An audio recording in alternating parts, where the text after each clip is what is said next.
ਸਤਿ ਸ਼੍ਰੀ ਅਕਾਲ। ਤੁਸੀਂ ਜੁੜੇ ਹੋਏ ਹੋ ਪੰਜਾਬੀ ਰੇਡੀਓ USA ਦੇ ਨਾਲ ਤੇ ਐਮਰਜੈਂਸੀ ਦੀ ਗੱਲ ਕਰਾਂਗੇ ਅੱਜ ਦੀ ਇਸ ਰਿਪੋਰਟ ਦੇ ਵਿੱਚ। ਐਮਰਜੈਂਸੀ ਦਾ ਜਦੋਂ ਵਿਰੋਧ ਕੀਤਾ ਗਿਆ ਤੇ ਐਮਰਜੈਂਸੀ ਲੱਗੀ ਕਿਉਂ ਸੀ, ਉਹਦੇ ਪਿੱਛੇ ਕਾਰਨ ਕੀ ਸੀ ਤੇ ਉਸ ਤੋਂ ਬਾਅਦ ਉਹਦਾ ਵਿਰੋਧ ਕਰਨ ਵਾਲੇ ਲੋਕਾਂ ਨੂੰ ਕੀ ਕੁਝ ਭੁਗਤਣਾ ਪਿਆ, ਐਮਰਜੈਂਸੀ ਹਟੀ ਕਿਵੇਂ ਤੇ ਐਮਰਜੈਂਸੀ ਦਾ ਲਾਉਣ ਦਾ ਨਤੀਜਾ ਕਾਂਗਰਸ ਤੇ ਇੰਦਰਾ ਨੂੰ ਕੀ ਭੁਗਤਣਾ ਪਿਆ, ਇੰਦਰਾ ਗਾਂਧੀ ਨੂੰ ਕੀ ਭੁਗਤਣਾ ਪਿਆ ਤੇ ਦੇਸ਼ ਨੂੰ ਕੀ ਭੁਗਤਣਾ ਪਿਆ।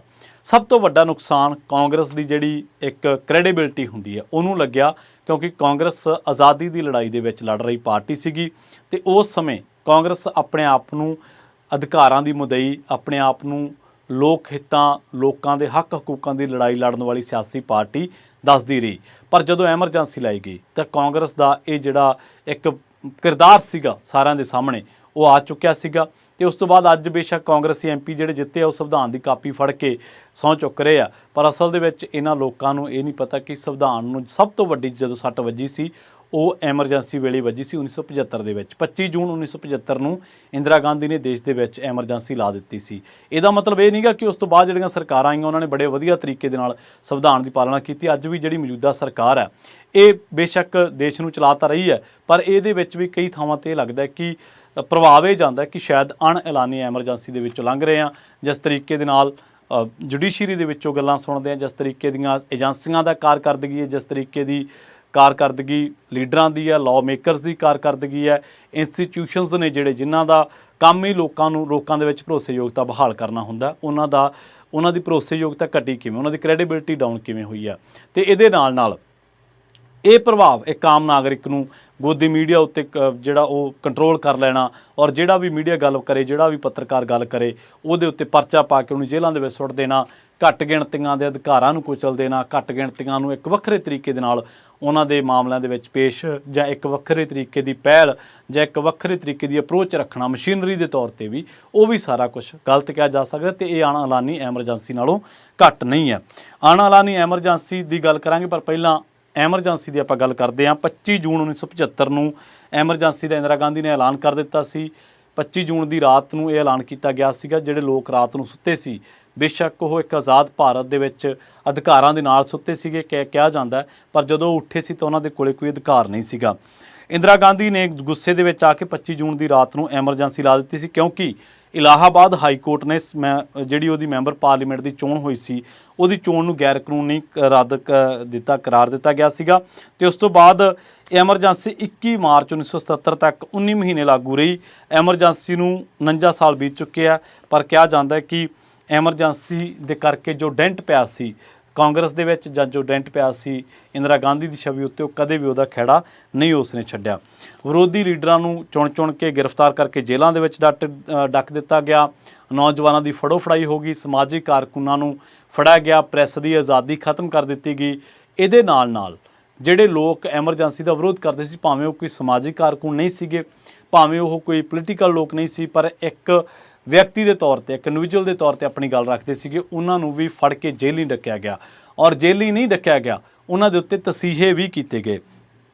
ਇਹ ਦੱਸਦੇ ਆ ਕਿ ਜਿਹੜਾ ਐਮਰਜੈਂਸੀ ਦੇ ਦੌਰਾਨ 19 ਮਹੀਨੇ ਜੇਲ੍ਹ ਕੱਟੀ ਸੀ ਡਾਕਟਰ ਵੇਦ ਵਿਆਸ ਮਹਾਜਨ ਨੇ, ਉਹਨਾਂ ਨੇ ਬਾਹਰ ਆ ਕੇ ਫਿਰ ਦੱਸਿਆ ਕਿ ਕੀ ਕੁਛ ਹੋਇਆ।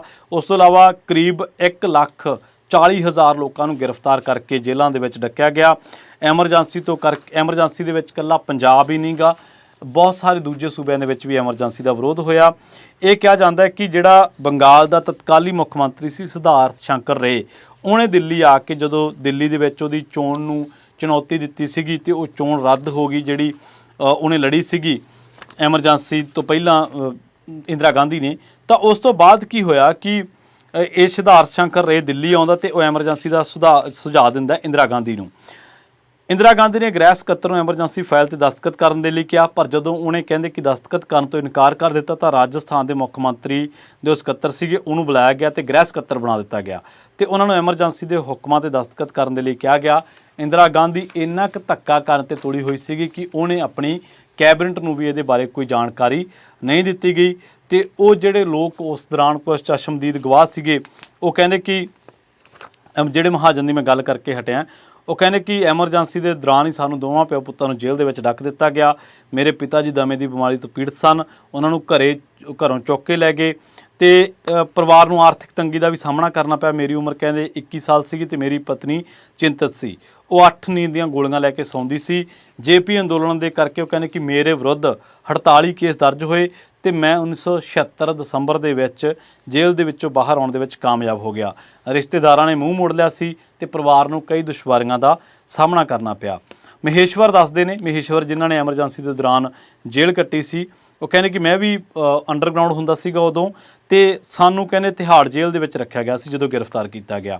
ਤੇ ਉਹ ਕਹਿੰਦੇ ਕਿ ਮੇਰੀ ਉਮਰ 14 ਸਾਲ ਸੀਗੀ ਤੇ ਉਹ ਇੱਕ ਸੀਲਮਪੁਰ ਦੇ ਨਰੇਸ਼ ਸ਼ਰਮਾ ਨੇ, ਉਹਨਾਂ ਨੇ ਐਮਰਜੈਂਸੀ ਦੇ ਦੌਰਾਨ ਜੇਲ੍ਹ ਕੱਟੀ, ਉਹਨਾਂ ਦੀ ਉਮਰ ਵੀ ਉਦੋਂ ਇੰਨੀ ਕੁ ਸੀਗੀ। ਉਹ ਕਹਿੰਦੇ ਕਿ ਸਾਡਾ ਸਕੂਲ ਹਿੰਦੂ ਸਿੱਖਿਆ ਸੰਮਤੀ ਦੁਆਰਾ ਚਲਾਇਆ ਜਾਂਦਾ ਸੀਗਾ, ਸਕੂਲ ਦੇ ਕਮਰੇ ਬੰਦ ਕਰ ਦਿੱਤੇ ਗਏ, ਅਸੀਂ ਵਿਰੋਧ ਕੀਤਾ, ਸਾਨੂੰ ਗ੍ਰਿਫਤਾਰ ਕਰਕੇ ਸ਼ਾਦਰਾ ਦੀ ਬਾਲ ਜੇਲ੍ਹ ਦੇ ਵਿੱਚ ਰੱਖਿਆ ਗਿਆ, ਬਰਫ਼ ਦੇ ਬਲਾਕਾਂ 'ਤੇ ਸਾਨੂੰ ਰੱਖਿਆ ਗਿਆ।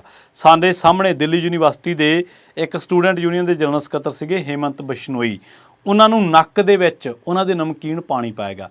ਇਹ ਬੱਚੇ ਸੀਗੇ 14-15 ਸਾਲ ਦੇ, ਇਹਨਾਂ ਨੂੰ ਬਰਫ਼ ਦੇ ਉੱਤੇ ਬਿਠਾਇਆ ਗਿਆ ਤੇ ਜਿਹੜੇ ਹੇਮੰਤ ਬਿਸ਼ਨੋਈ ਸੀ ਉਹਨਾਂ ਦੇ ਨੱਕ ਦੇ ਵਿੱਚ ਪਾਣੀ ਪਾਇਆ ਗਿਆ, ਭਿਆਨਕ ਤਸੀਹੇ ਦਿੱਤੇ ਗਏ ਤੇ ਸਾਨੂੰ ਕਿਹਾ ਕਿ ਤੁਸੀਂ ਮਾफ़ੀ ਮੰਗੋ। ਅਸੀਂ ਕਿਹਾ ਵੀ ਜਦੋਂ ਅਸੀਂ ਕੁਝ ਗਲਤ ਹੀ ਨਹੀਂ ਕੀਤਾ ਅਸੀਂ ਮਾफ़ੀ ਕਾਹਦੀ ਮੰਗੀਏ। ਉਸ ਸਮੇਂ ਕਹਿੰਦੇ ਅਸੀਂ ਮਾफ़ੀ ਨਹੀਂ ਮੰਗੀ, ਤਸੀਹੇ ਝੱਲੇ ਤੇ 9ਵੀਂ ਜਮਾਤ ਦੇ ਪੇਪਰ ਵੀ ਫਿਰ ਕਹਿੰਦੇ ਮੈਂ ਜੇਲ੍ਹ ਦੇ ਵਿੱਚੋਂ ਹੀ ਦਿੱਤੇ। ਉਦੋਂ ਬਾਅਦ ਕਹਿੰਦੇ ਕਿ ਫਿਰੋਜ਼ ਸ਼ਾਹ ਕੋਟਲਾ ਦੇ ਵਿੱਚ ਬੱਚਿਆਂ ਦੀ ਜੇਲ੍ਹ ਸੀਗੀ, ਉੱਥੇ ਵੀ ਸਰਕਾਰ ਨੇ ਬੱਚਿਆਂ ਨੂੰ ਕਹਿੰਦੇ ਜਿਹੜੇ ਜੇਲ੍ਹ ਮੈਜਿਸਟ੍ਰੇਟ ਨੇ ਜਦੋਂ ਉੱਥੇ ਜਾਂਚ ਕੀਤੀ ਤਾਂ 6 ਮਹੀਨਿਆਂ ਦੀ ਸਜ਼ਾ ਸੁਣਾਤੀ, ਬਾਅਦ ਦੇ ਵਿੱਚ ਉਹਨਾਂ ਨੂੰ ਜੇਲ੍ਹ ਦੇ ਵਿੱਚੋਂ ਕੱਢਿਆ ਗਿਆ। ਰਾਧੇ ਸ਼ਿਆਮ ਦੱਸਦੇ ਆ ਜਿਹੜੇ ਮਯੂਰ ਵਿਹਾਰ ਦੇ ਵਿੱਚ ਸੀਗੇ, ਉਹ ਕਹਿੰਦੇ ਕਿ ਅਸੀਂ ਦਿੱਲੀ ਯੂਨੀਵਰਸਿਟੀ ਦੇ ਵਿੱਚ ਪੜ੍ਹਦੇ ਸੀਗੇ ਤੇ ਸਾਨੂੰ ਕੁੱਟਮਾਰ ਕੀਤੀ ਗਈ ਵਿਦਿਆਰਥੀ ਅੰਦੋਲਨ ਦੇ ਵਿੱਚ ਜਦੋਂ ਅਸੀਂ ਸੀਗੇ। ਜੇਲ੍ਹ ਦੇ ਵਿੱਚ ਸਾਡੇ ਨਾਲ ਬਹੁਤ ਤਸ਼ੱਦਦ ਕੀਤਾ ਗਿਆ, ਸਾਡੀ ਕੁੱਟਮਾਰ ਕੀਤੀ ਗਈ, ਕਈਆਂ ਦੀਆਂ ਹੱਡੀਆਂ ਪੁਲਿਸ ਵਾਲਿਆਂ ਨੇ ਡੰਡਿਆਂ ਦੇ ਵਿੱਚ ਫਸਾ ਕੇ, ਬਾਹਾਂ ਦੀਆਂ ਹੱਡੀਆਂ ਜਾਂ ਬਾਹਾਂ ਕਹਿੰਦੇ ਆ ਉਹ ਤੋੜ ਦਿੱਤੀਆਂ ਗਈਆਂ। ਬੱਚੇ ਸੀਗੇ ਇਹਨਾਂ ਦੇ ਵਿੱਚ ਬਹੁਤ ਸਾਰੇ, ਕਿਸੇ ਦੇ ਨਹੁੰਆਂ ਦੇ ਉੱਤੇ ਮੋਮ ਉਹਦਾ ਨਹੁੰ ਪੱਟ ਕੇ ਉਹਦੇ 'ਤੇ ਮੋਮ ਸੁੱਟੀ ਗਈ ਨਹੁੰਆਂ ਦੇ ਉੱਤੇ, ਕਿਸੇ ਨੂੰ ਪੁੱਠਾ ਲਮਕਾਇਆ ਗਿਆ ਔਰ ਉਹਨੂੰ ਪਾਣੀ ਦੇ ਵਿੱਚ ਡੁਬੋਇਆ ਗਿਆ। ਜਦੋਂ ਸਾਹ ਲੈ ਲੈਂਦਾ ਸੀ ਤਾਂ ਉਸ ਤੋਂ ਬਾਅਦ ਫਿਰ ਡੁਬੋ ਦਿੱਤਾ ਜਾਂਦਾ ਸੀ, ਫਿਰ ਜਦੋਂ ਤੜਫਦਾ ਸੀ ਤਾਂ ਉਹਨੂੰ ਬਾਹਰ ਕੱਢ ਦਿੱਤਾ ਜਾਂਦਾ ਸੀ, ਫਿਰ ਡੁਬੋ ਦਿੱਤਾ ਜਾਂਦਾ ਸੀ। ਇਸ ਤਰ੍ਹਾਂ ਦਾ ਟੌਰਚਰ ਝੱਲਿਆ ਲੋਕਾਂ ਨੇ ਐਮਰਜੈਂਸੀ ਦੇ ਵਿਰੁੱਧ। ਔਰ ਐਮਰਜੈਂਸੀ ਦੇ ਵਿੱਚ ਹੀ ਇੱਕ ਅਖਬਾਰ ਦੇ ਸੰਪਾਦਕ ਕਹਿ ਲਓ ਜਾਂ ਪੱਤਰਕਾਰ ਨੂੰ, ਕੁਲਦੀਪ ਨਈਅਰ ਸ਼ਾਇਦ ਇਸ ਗੱਲ ਦਾ ਜ਼ਿਕਰ ਕਰਦੇ ਆ। ਉਹ ਕਹਿੰਦੇ ਕਿ ਮੈਨੂੰ ਅਡਵਾਨੀ ਜੀ ਤੇ ਹੋਰ ਲੋਕ ਜਿਹੜੇ ਕੁਛ ਲੀਡਰ ਸੀਗੇ ਉਹਨਾਂ ਨੇ ਝਿੜਕਿਆ। ਉਹ ਕਹਿੰਦੇ ਕਿ ਯਾਰ ਤੁਹਾਨੂੰ ਤਾਂ ਇੰਦਰਾ ਗਾਂਧੀ ਨੇ ਚੁੱਪ ਕਰਨ ਦੇ ਲਈ ਕਿਹਾ ਸੀ, ਤੁਸੀਂ ਤਾਂ ਰੇਂਗਣ ਲੱਗ ਪਏ ਉਹਦੇ ਮੂਹਰੇ, ਮਤਲਬ ਤੁਸੀਂ ਜ਼ਰੂਰਤ ਹੀ ਨਹੀਂ ਕੀਤੀ। ਹਾਂ, ਕੁਛ ਕੁ ਅਖਬਾਰ ਸੀਗੇ ਜਿਨ੍ਹਾਂ ਨੇ ਬਲੈਂਕ ਪੇਜ ਆਪਣਾ ਕਾਲਾ ਪੰਨਾ ਛਾਪਿਆ ਸੀਗਾ। ਉਦੋਂ ਫਿਰ ਬਾਅਦ ਦੇ ਵਿੱਚ ਕੀ ਹੋਇਆ ਕਿ ਜੇਪੀ ਨਰੈਣ, ਅਟਲ ਬਿਹਾਰੀ ਵਾਜਪਾਈ, ਲਾਲ ਕ੍ਰਿਸ਼ਨ ਅਡਵਾਨੀ, ਜਾਰਜ ਫਰਨਾਂਡਿਸ, ਲਾਲੂ ਯਾਦਵ, ਅਰੁਣ ਜੇਤਲੀ, ਮੁਰਾਰਜੀ ਦੇਸਾਈ, ਚੌਧਰੀ ਚਰਨ ਵਰਗੇ ਵੱਡੇ ਲੀਡਰ ਜਿਹੜੇ ਨੇ ਉਹਨਾਂ ਨੂੰ ਅਰੈਸਟ ਕਰ ਲਿਆ ਗਿਆ ਸੀਗਾ ਇਸੇ ਦਰਮਿਆਨ। ਤੇ maintenance of internal security act MISA ਦੇ ਤਹਿਤ ਗ੍ਰਿਫਤਾਰ ਕੀਤਾ ਗਿਆ ਸੀਗਾ। ਜਿਹੜਾ ਬਿਹਾਰ ਦੀ ਰਾਜਨੀਤੀ ਦਾ ਇੱਕ ਬਹੁਤ ਵੱਡਾ ਹਸਤਾਖਰ ਹੈ ਲਾਲੂ ਪ੍ਰਸਾਦ ਯਾਦਵ, ਘੁਟਾਲਿਆਂ ਦੇ ਉਹਦੇ 'ਤੇ ਦੋਸ਼ ਲੱਗੇ ਨੇ, ਪਰ ਉਹਦੀ ਧੀ ਦਾ ਜਨਮ ਹੁੰਦਾ ਇਹਨਾਂ ਦਿਨਾਂ ਦੇ ਦਰਮਿਆਨ ਜਦੋਂ ਲਾਲੂ ਪ੍ਰਸਾਦ ਯਾਦਵ ਨੂੰ ਫੜ ਲਿਆ ਜਾਂਦਾ ਤਾਂ ਉਹਨੇ, ਕਿਉਂਕਿ ਉਹਦੇ 'ਤੇ ਲਾਇਆ ਗਿਆ ਸੀਗਾ maintenance of internal security act, MISA ਲਾਇਆ ਗਿਆ ਸੀ। ਇਸ ਬੰਦੇ ਨੇ ਇਹ ਜਿਹੜਾ ਮੈਂ ਨਾਂ ਲਿਆ ਜਿਹਦਾ ਲਾਲੂ ਪ੍ਰਸਾਦ ਯਾਦਵ ਦਾ, ਇਹਨੇ ਆਪਣੀ ਧੀ ਦਾ ਹੀ ਨਾਂ ਰੱਖਤਾ ਜਿਹਦਾ ਜਨਮ ਉਹਨਾਂ ਦਿਨਾਂ ਦੇ ਵਿੱਚ ਹੋਇਆ, ਜੂਨ 1975 ਦੇ ਦਿਨਾਂ ਦੇ ਵਿੱਚ। ਉਹਨੇ ਨਾਂ ਹੀ ਰੱਖਤਾ ਮੀਸਾ ਭਾਰਤੀ, ਇਸ ਕਰਕੇ ਉਹਨੂੰ ਅੱਜ ਵੀ ਮੀਸਾ ਭਾਰਤੀ ਕਿਹਾ ਜਾਂਦਾ। ਤੇ ਐਮਰਜੈਂਸੀ ਜਦੋਂ ਹਟਾਈ 21 ਮਹੀਨਿਆਂ ਬਾਅਦ ਹਟਾਉਣੀ ਪਈ। ਲੋਕ ਸਭਾ ਚੋਣਾਂ 1977 ਦੇ ਵਿੱਚ ਹੋਈਆਂ ਤੇ ਇਹਦੇ ਵਿੱਚ ਕਾਂਗਰਸ ਪਾਰਟੀ ਨੂੰ ਐਮਰਜੈਂਸੀ ਲਾਉਣ ਦਾ ਇਹ ਖਮਿਆਜ਼ਾ ਭੁਗਤਣਾ ਪਿਆ ਕਿ ਬੁਰੀ ਤਰ੍ਹਾਂ ਹਾਰੀ ਇੰਦਰਾ ਗਾਂਧੀ, ਸੰਜੇ ਗਾਂਧੀ ਸਮੇਤ ਕਾਂਗਰਸ ਦੇ ਵੱਡੇ ਆਗੂ ਹਾਰ ਗਏ। ਯੂਪੀ, ਬਿਹਾਰ ਤੇ ਪੰਜਾਬ ਵਰਗੇ ਰਾਜਾਂ ਨੇ ਇਹੋ ਜਿਹਾ ਐਕਟ ਕੀਤਾ ਕਿ ਕਾਂਗਰਸ ਦਾ ਖਾਤਾ ਵੀ ਨਹੀਂ ਖੁੱਲਿਆ। ਕਾਂਗਰਸ ਨੂੰ ਪੂਰੇ ਦੇਸ਼ ਦੇ ਵਿੱਚ 154 ਸੀਟਾਂ ਮਿਲੀਆਂ। ਇਹ ਪਹਿਲੀ ਵਾਰ ਸੀ ਜਦੋਂ ਆਜ਼ਾਦ ਭਾਰਤ ਦੇ ਵਿੱਚ ਗੈਰ ਕਾਂਗਰਸੀ ਸਰਕਾਰ ਬਣੀ ਸੀ। ਜਨਤਾ ਪਾਰਟੀ ਨੇ ਸਰਕਾਰ ਬਣਾਈ ਸੀ, ਮੁਰਾਰਜੀ ਦੇਸਾਈ ਪ੍ਰਧਾਨ ਮੰਤਰੀ ਬਣੇ, ਪਰ ਇਹ ਸਰਕਾਰ 2 ਸਾਲ ਵੀ ਮੁਸ਼ਕਿਲ ਨਾਲ ਚੱਲ ਸਕੀ। 1980 ਦੇ ਵਿੱਚ ਇੰਦਰਾ ਗਾਂਧੀ ਮੁੜ ਸੱਤਾ ਦੇ ਵਿੱਚ ਆ ਗਈ, ਪਰ 1980 ਦੇ ਵਿੱਚ ਉਹਦੇ ਨਾਲ ਇੱਕ ਹੋਰ ਵੱਡਾ ਹਾਦਸਾ ਵਾਪਰਿਆ। ਉਸ ਦੇ 33 ਸਾਲਾ ਪੁੱਤਰ ਸੰਜੇ ਗਾਂਧੀ ਦੀ ਹਵਾਈ ਹਾਦਸੇ ਦੇ ਵਿੱਚ ਮੌਤ ਹੋ ਗਈ। ਸੋ ਇੰਦਰਾ ਗਾਂਧੀ ਨੂੰ ਜਦੋਂ ਅਦਾਲਤ ਨੇ ਕਿਹਾ ਕਿ ਤੇਰੀ ਜਿਹੜੀ ਚੋਣ ਹੋਈ ਹੈ ਉਹ ਸੀਟ ਤੋਂ, ਰਾਏਬਰੇਲੀ ਤੋਂ ਉਦੋਂ ਸ਼ਾਇਦ ਲੜੇ ਸੀਗੇ, ਤਾਂ ਉਹ ਗੈਰ ਕਾਨੂੰਨੀ ਹੈ। ਬਾਅਦ ਦੇ ਵਿੱਚ ਸੁਪਰੀਮ ਕੋਰਟ ਨੇ ਇੰਦਰਾ ਗਾਂਧੀ ਦੀ ਇਹ ਜਿਹੜੀ ਚੋਣ ਸੀ ਉਹ ਬਹਾਲ ਕਰ ਦਿੱਤੀ, ਉਹਦਾ ਜਿਹੜਾ ਅਹੁਦਾ ਸੀ ਬਹਾਲ ਕਰ ਦਿੱਤਾ। ਉਹ ਕਹਿੰਦੇ ਕਿ ਤੁਸੀਂ ਕੋਈ ਕੰਮ ਨਹੀਂ ਕਰ ਸਕਦੇ, ਤੁਸੀਂ ਕੈਬਨਿਟ ਦੀ ਮੀਟਿੰਗ ਨਹੀਂ ਕਰ ਸਕਦੇ, ਪਰ ਬਾਅਦ ਦੇ ਵਿੱਚ ਉਦੋਂ ਤੱਕ ਕੁਛ ਨਹੀਂ ਸੀ ਹੋ ਸਕਣਾ ਸੁਪਰੀਮ ਕੋਰਟ ਦੇ ਵਿੱਚ ਜਾ ਕੇ, ਕਿਉਂਕਿ ਉਦੋਂ ਤਾਂ ਦੇਸ਼ ਨੂੰ ਧੱਕ ਦਿੱਤਾ ਗਿਆ ਸੀਗਾ ਕਾਲੇ ਦਿਨਾਂ ਦੇ ਵੱਲ। ਸੋ ਇਹ ਐਮਰਜੈਂਸੀ ਜਿਹੜੀ ਕਿ ਇੱਕ ਸਿਧਾਰਥ ਸ਼ੰਕਰ ਰੇ ਦੇ ਕਹਿਣ 'ਤੇ ਇੰਦਰਾ ਗਾਂਧੀ ਨੇ ਲਾਈ ਸੀ।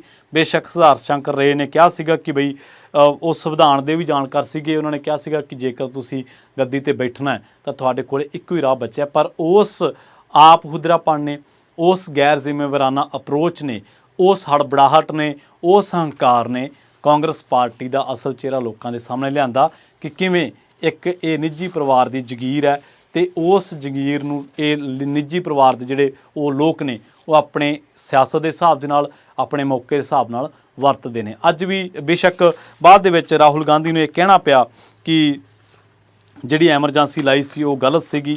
ਰਾਹੁਲ ਗਾਂਧੀ ਨੇ ਮੰਨਿਆ ਵੀ ਕਿ ਐਮਰਜੈਂਸੀ ਲਾਉਣਾ ਠੀਕ ਨਹੀਂ ਸੀ। ਉਦੋਂ ਪਹਿਲਾਂ ਐਮਰਜੈਂਸੀ 2 ਵਾਰੀ ਲੱਗੀ ਸੀਗੀ ਦੇਸ਼ ਦੇ ਵਿੱਚ, 1962 ਕਿਉਂਕਿ ਭਾਰਤ ਚੀਨ ਯੁੱਧ ਸੀਗਾ ਤੇ 1971 ਦੇ ਵਿੱਚ ਭਾਰਤ ਪਾਕਿਸਤਾਨ ਯੁੱਧ ਸੀਗਾ। ਪਰ ਉਦੋਂ ਦੇਸ਼ ਨੂੰ ਬਾਹਰੀ ਤਾਕਤਾਂ ਤੋਂ ਖਤਰਾ ਦੱਸਿਆ ਗਿਆ ਸੀ।